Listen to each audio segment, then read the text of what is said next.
Hi, this is Jaya. In this video, we shall see the summary of All My Sons, a play by Arthur Miller. This is a three-act play and it is set in a small town several years after World War II. The play begins with Jim Bayliss, a doctor, and Joe Keller, head of the Keller family, sitting in Keller's backyard reading the paper.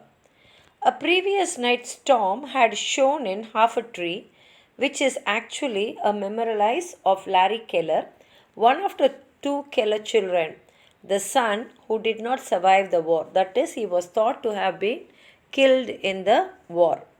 Chris, who is the other son of the Keller and a junior partner in the family manufacturing business, comes outside and tells his father Joe, after Jim leaves, that the family cannot continue leading on Kate, that is Joe's wife, in the belief that Larry is still living.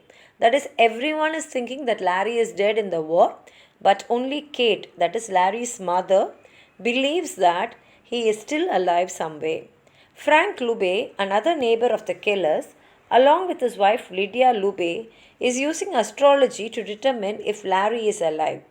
Chris believes that Larry was killed in the plane crash in the war, and so do the other people in that town. Chris also tells his father that Annie, who is Larry's former girlfriend, is visiting the Kellers from New York, and she is there because Chris intends to propose marriage to her. Joe fears that Kate will not permit it since Annie is Larry's girl, and to give Annie to Chris would mean that Larry is really dead. Kate and Annie come outside. Chris attempts to demonstrate his affection for Annie, and Kate tries to emphasize that Larry is not dead and Annie is not Chris's girl.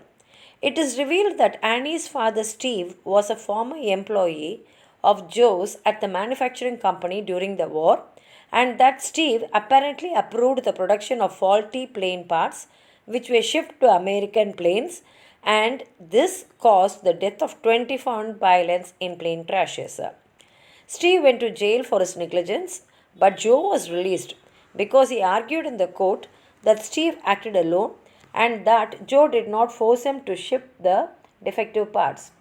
Joe and Kate worry that Anne has come to stir up trouble in the Keller family regarding Joe's guilt in the manufacturing affair, and this too complicates the possibility of Chris and Anne's weddings.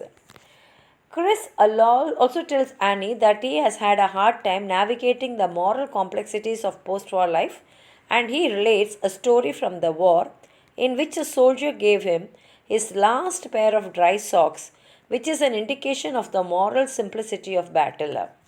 Joe, Annie's brother, calls long distance from Columbus, where Steve is imprisoned, saying he too is going to visit the Keller home that evening.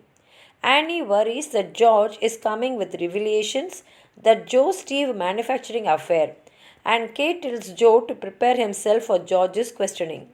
George arrives in a huff, and though Jim and Chris attempt to calm him, George accuses Joe of knowingly inducing Steve to take the fall for the manufacturing failures.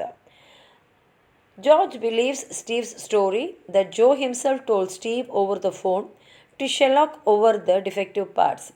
George believes that Joe feigned sickness that evening to keep from going into the plant, thus retaining distance from the events, which enabled Joe to place the blame entirely on Steve.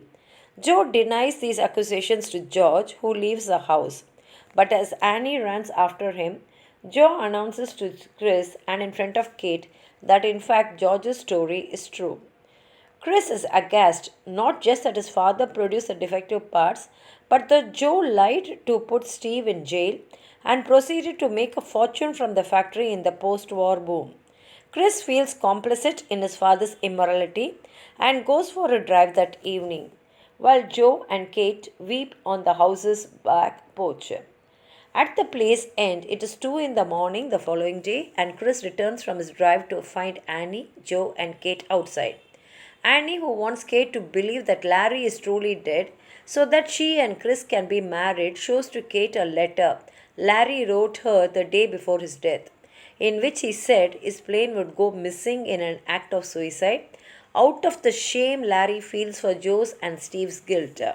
Joe, who for a long time had comforted himself with the idea that he was not responsible for his own son's death, realizes when Chris reads the letter aloud and he has not only killed 21 pilots but he has also killed indirectly his own son. Joe remarks that all the soldiers are his sons and goes upstairs feeling that he will turn himself in to the small town's jail. But a gunshot is heard. Joe has killed himself in the house, and though Chris tells his mother outside that he didn't intend for this to happen, Kate tells Chris and Annie calmly to go far away and start a new family elsewhere, since the guilt that has ravished the Keller family can bring them nothing but harm, and the play ends here. This is a very, very impressive play by Arthur Miller and a very successful play which was later made into a movie also. If you have anything more to add on to what I've said, please write it in the comment box. Like the video, share it with your friends, and if you have not subscribed my channel, please subscribe and support. Thank you.